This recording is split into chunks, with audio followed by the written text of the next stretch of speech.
How to Homeschool Part 7. Let's talk about de-schooling.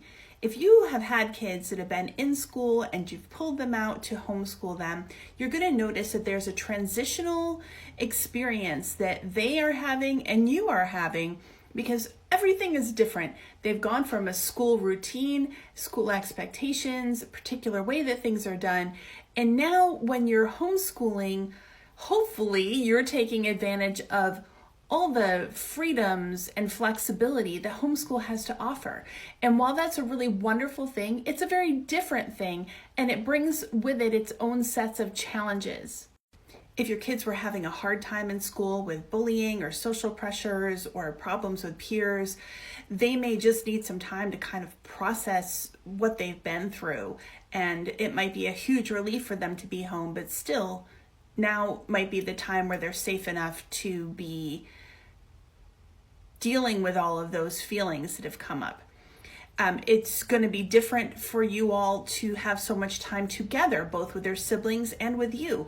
This just calls on a different level of parenting, patience, camaraderie, and friendship within your family unit that is different from what you're used to because you haven't been spending 24 hours a day together. So that's a new gift and challenge. Kids that are used to being told every step of the day where to be, what to do, stand in line, go eat here, all of that, when facing a day with a lot of flexibility, they might not actually quite know how to do that, and it will take some time to find your groove. If you have chosen an educational approach in your homeschooling that is not extremely grade-based, it may be very new and kind of worrisome for your children to not always know what their grade is and how they compare to their peers. So that takes time as well. Your kids might miss their friends, the routine that they're used to, the way that they're used to being taught.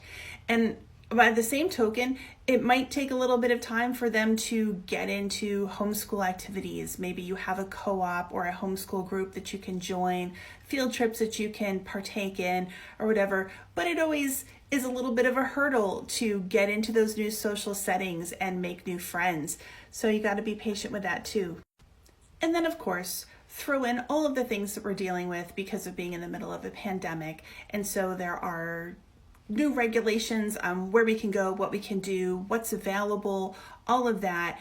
And so my best advice to you is to plan for this time period. It might take the whole school year. Lots of love and grace is what's the best for that.